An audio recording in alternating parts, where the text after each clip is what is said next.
Pessoal, tudo bem? De volta aqui no meu canal no YouTube, nessa quase noite de quinta-feira, e eu tava esperando aí os jogos da rodada terminarem para gravar um vídeo, mas depois, até terminar tudo isso, gravar o vídeo e colocar no ar, vai entrar muito tarde, e aí eu vou deixar vocês na mão muito tempo, e eu não quero fazer isso. Então o que eu vou fazer? Amanhã eu gravo um vídeo, fazendo um apanhado geral dessa rodada.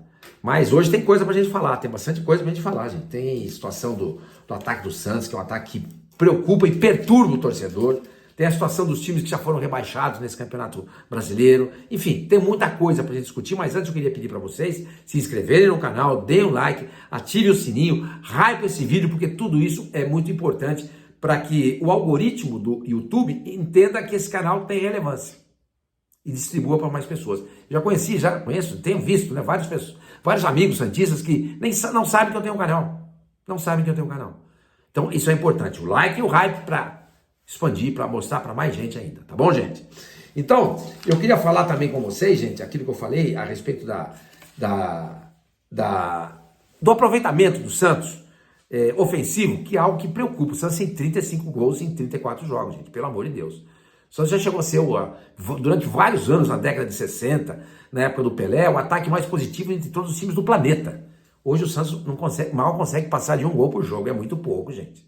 É muito pouco. Vamos falar sobre isso também. Mas agora o assunto é a Golcase, tá bom? A Golcase, que está com tudo liquidando nesse mês de novembro, tá? O mês da Black Friday, mas é o mês inteiro. Mês inteiro. Então, por exemplo, a promoção piscou, perdeu. O desconto em dobro. Olha, a garrafa Fresh, que é essa daqui, ó, que eu sempre mostro para vocês aqui, que eu gosto tanto, ela tá saindo por menos de R$130. O copo Vibe, esse, sai por menos de R$80. O copo Life tem o menor preço do ano. Esse aqui tá com o menor preço do ano. Tá saindo também por menos de R$130. Gente, agora é importante o seguinte, o meu cupom você só vai poder usá-lo em compras acima de R$99. Então, por exemplo, se você optou pelo copo Vibe, você não tem, ele custa 80, você não vai chegar nos 99. Aí você vai lá e compra uma capinha. Põe junto. Aí você chega nos 99, você pode usar o meu cupom. Você entendeu? Outra coisa importante são as mochilas Voyage, tá? Elas estão saindo por menos de R$380. Elas são muito bacanas. Por quê? Você vai pegar um final de semana, você não vai levar uma mala. Você pode botar na mochila. Você põe a roupa e o computador entra junto também. É uma beleza. Dê uma olhada, vocês estão vendo aí. É uma coisa linda. Então aproveitem que a Golcase está com grandes promoções nesse mês de novembro. Tá bom? Pessoal, é o seguinte. Eu recebi algumas mensagens de alguns amigos que acompanham esse canal reclamando do Vojvoda. Já vi companheiros de imprensa reclamando também. Eu mesmo já reclamei. Eu hoje na revista Placar, no programa que eu faço lá de segunda a sexta, das 11 até meio-dia e meia, eu falei, eu também decepcionado com o Vojvoda. Eu estou um pouco decepcionado com o Vojvoda. Eu acho que, por exemplo, ele faz algumas escolhas durante os jogos que para mim não fazem muito sentido. Ontem, por exemplo, ele tirou o Igor Vinícius. Para quê? Para colocar o Mike. Se ele fosse tirar o Igor Vinícius para colocar o Carlos Roberto Torres, beleza. Não tem problema nenhum. Mas não, ele tirou para colocar o Mike. Até o Sherman a gente gostaria de ver de volta. Mas não, ele botou o Mike. Aí ele pega e coloca o Guilherme. Mas o Guilherme se destaca muito mais porque ele ajuda a recompor na marcação do que pela sua efetividade no ataque.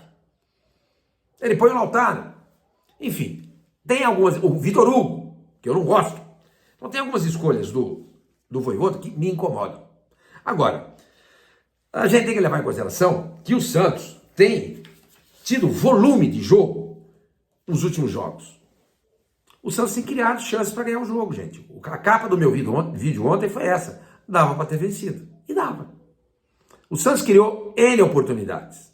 Não foram tão volumosas assim, mas o Barreal, por exemplo, perdeu 2 gols. O Robinho perdeu um gol. O Neymar perdeu um gol. Então, se o Santos traduz essas oportunidades em gol, por exemplo, estava 1-0 pro Santos, no começo do segundo tempo, o Barreal podia ter feito 2-0. Se vai 2-0 ali, mata o jogo. Mas não tem acontecido. Então eu fui fazer um levantamento aqui, pessoal, para a gente ver qual é a situação desses atacantes do Santos nesse campeonato e nessa temporada. Por exemplo, o Guilherme é o artilheiro do Santos nessa temporada com 14 gols.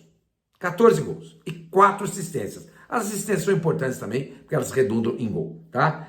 E ele tem uma média em jogo de 74 minutos, é bastante tempo em campo. No Campeonato Brasileiro, todavia, se ele tem 14 gols na temporada, no Campeonato Brasileiro, cai para 4. 4 gols e 2 assistências. É muito pouco.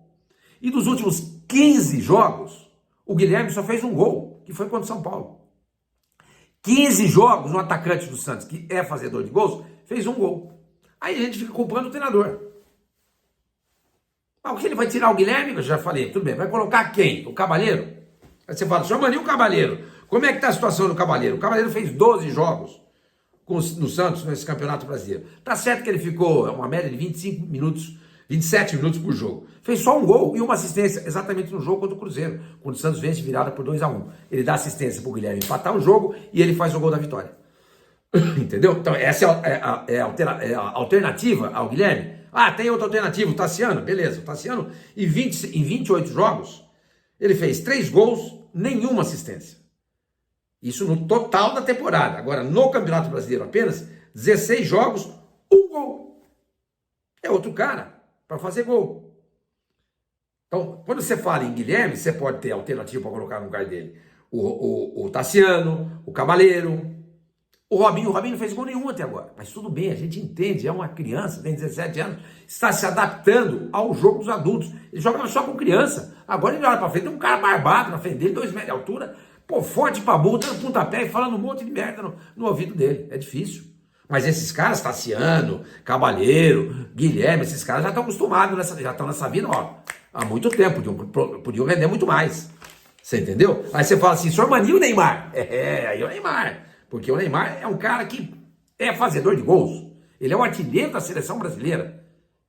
Artilheiro da seleção brasileira. Com 95 gols. O Pelé tem acho que 77, mas a dona FIFA resolveu tirar alguns jogos amistosos. O Pelé tem mais de 100 gols.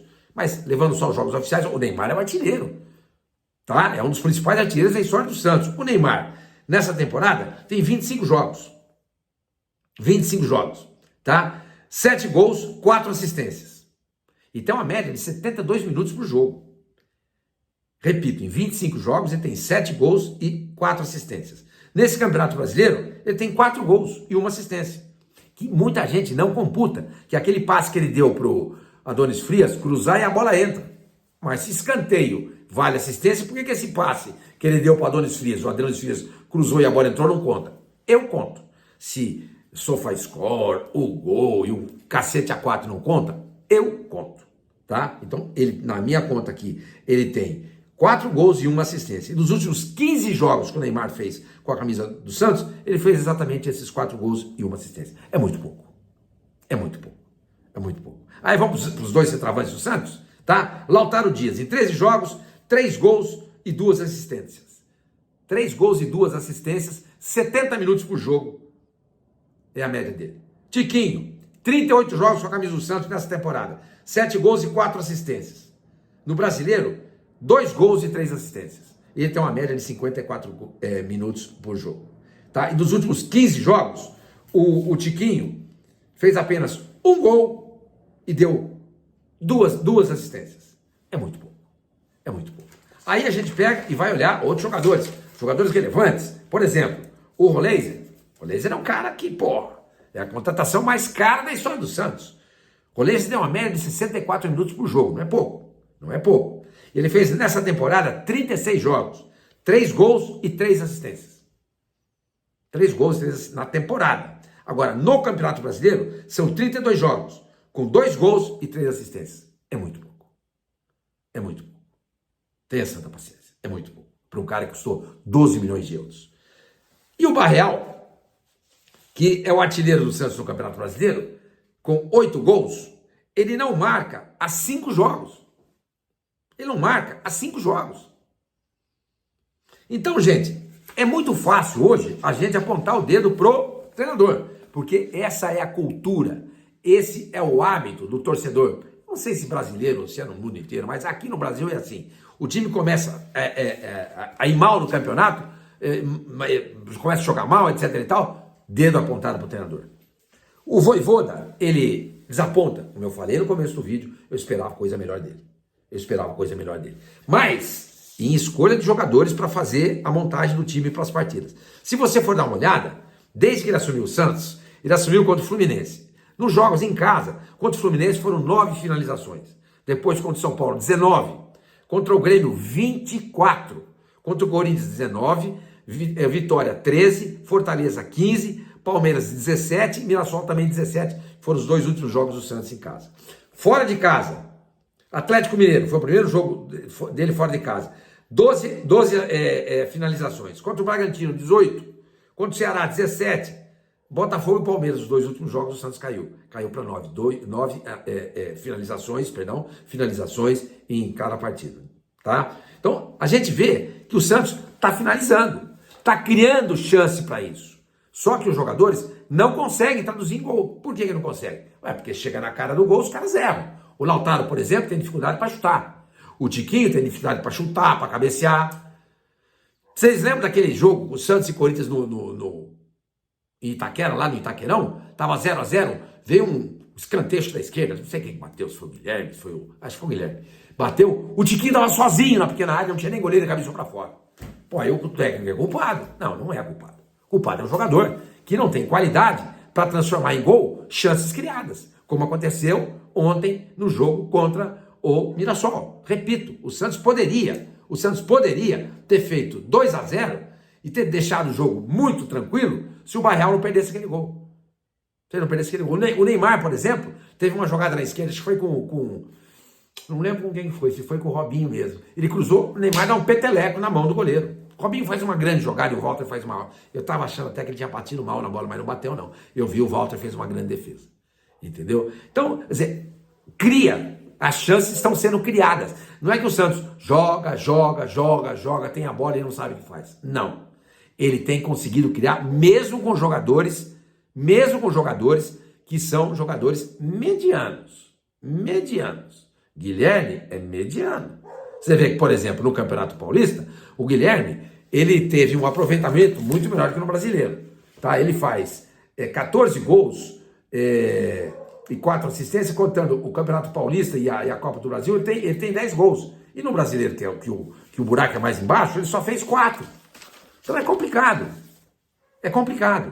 Você entendeu? Então o jogador o que o técnico pode fazer? O jogador poderia contribuir mais.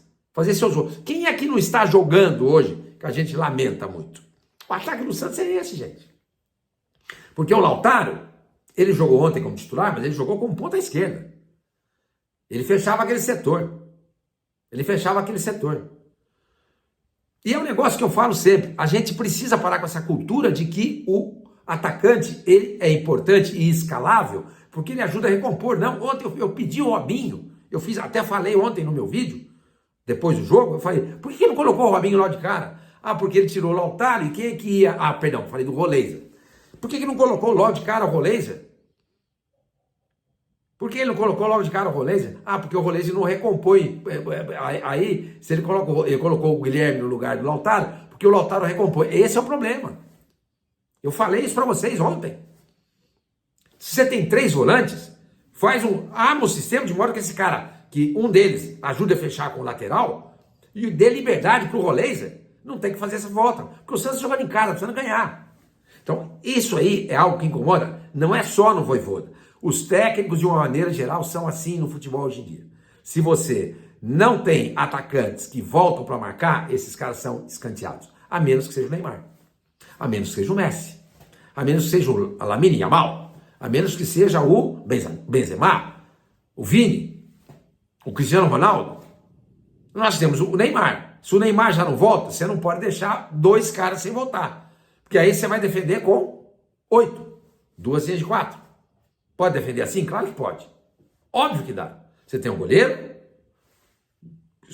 com mais 4. 4 e 1, 5. Com mais 4, 5 e 4, 9. Com os 2 que sobram ali na frente, 11. Entendeu? Isso que é importante. Você saber fazer um esquema para não deixar o adversário se criar em regiões perigosas. E outra coisa, não tinha nenhuma necessidade de o Santos ficar preocupado com o lado direito do Mirassol, sendo que o esquerdo era forte, com o Reinaldo e com o Negueba. Então, ali é que tinha que estar fechado. Ali é que tinha que estar vigiado. Então, Essas coisas no Vojvoda, de fato, incomodam. Mas eu acho que muito, muito mais grave do que essas escolhas do Vojvoda são os jogadores em campo que não conseguem fazer o que eles têm que fazer, ou seja, gol. Repito, o Guilherme, dos últimos 15 jogos, fez um gol só, e é o artilheiro do Santos na temporada. O Barreal, que é artilheiro do Santos no Campeonato Brasileiro, com 8 gols, ele só não faz gol há 5 partidas. É duro, pô. E não é que ele não teve chance. Ele teve chance contra o Palmeiras, ele teve 2 chances contra o Mirassol, e não fez gol. Ele não fez gol. Ah, é duro, pô. É duro. Gente, outra coisa.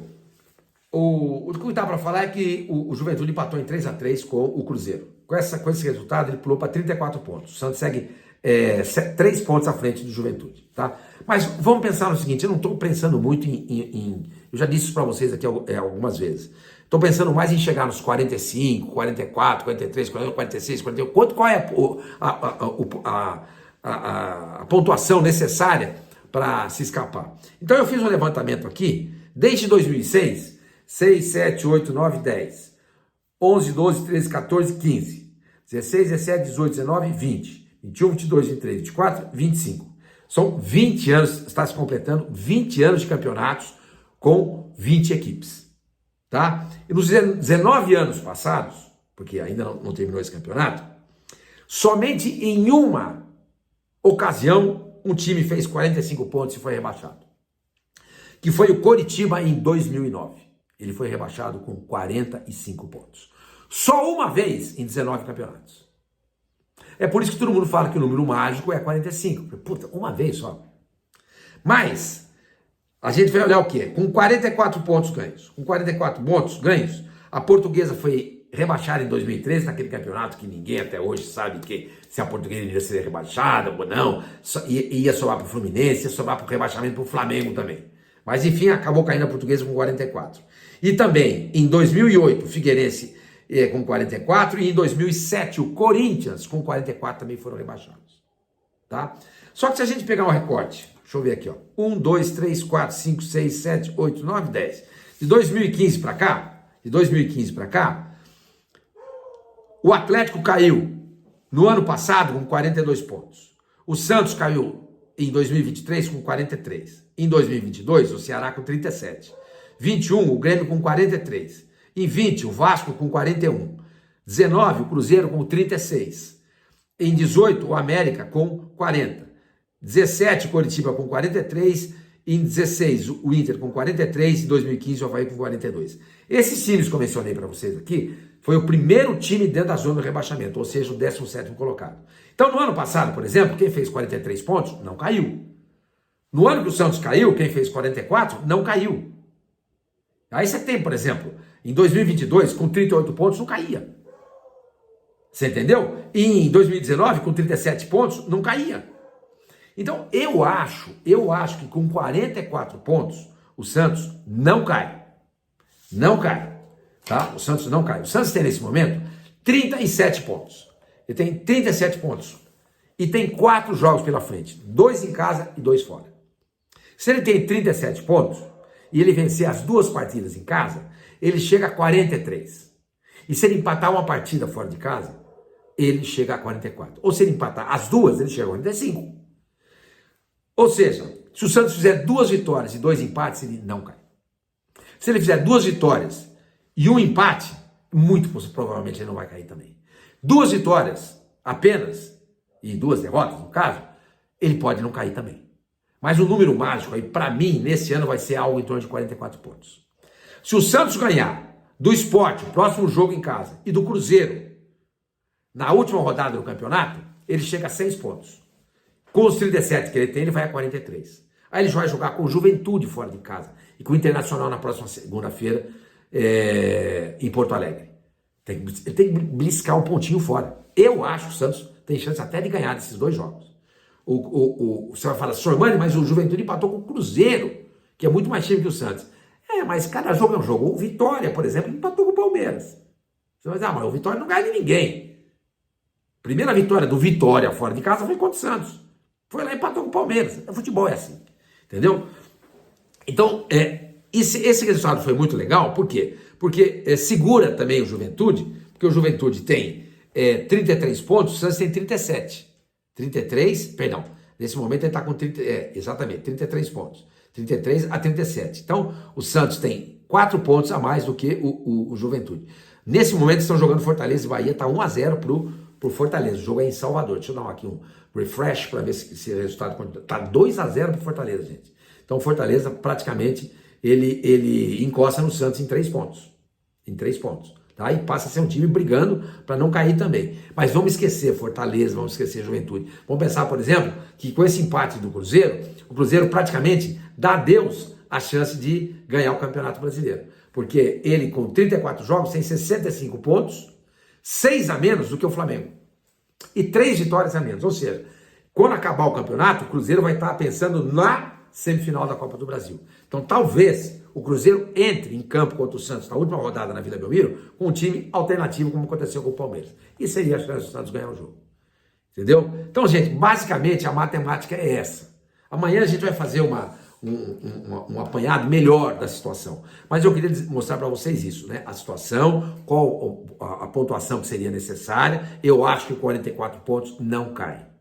Tá? Eu acho que não cai. E mostrar também que os atacantes do Santos, os jogadores que estão em campo, precisam fazer gol, gente. O meio-campo do Santos não faz gol. O Schmidt não faz gol. O Arão não faz gol. O Zé Rafael fez um gol até agora com a camisa do Santos. O Roleiser não faz gol. O Neymar não tem feito seus gols. O Guilherme também não. Então é duro você ficar, o técnico, porque o técnico não é bem assim. Tá? Ele tem culpa? Tem. Tem culpa também nesse cartório. Mas eu acho que passa muito mais pelos jogadores do que pelo treinador. O Vojvoda podia fazer coisas melhores? Podia. O aproveitamento dele no Santos não é bom. Não é bom. Decepciona. Mas os jogadores precisam colaborar também, gente. Eles precisam colaborar também. O seu Neymar fez um pênalti ontem, que depois ele postou a mensagem no Instagram, pedindo desculpa, depois começou a falar em critério. Neymar, não tem critério nenhum. Você fez pênalti, ponto. Você fez pênalti, você chutou a perna do Reinaldo. Você chutou. Pênalti, ponto, pediu desculpa, legal. Agora não vem com aquele depois, mas tem critério que a gente não consegue entender. Não tem critério nenhum. E esse pênalti que você marcou, todo mundo marcaria. Foi pênalti. Você sabe, seu pai sabe, sua mãe sabe, eu sei, a torcida do Santos sabe, o mundo do futebol sabe. Então, essas coisas que não podem acontecer. Entendeu? Entregar para o adversário uma oportunidade de bandeja para ele fazer um gol. Que aconteceu ontem. Tá bom? Gente, é isso aí. Espero que vocês tenham curtido o vídeo. E amanhã a gente volta com um balanço melhor dessa rodada. E já projetando um pouquinho da rodada do final de semana. Tá bom? Nos falamos.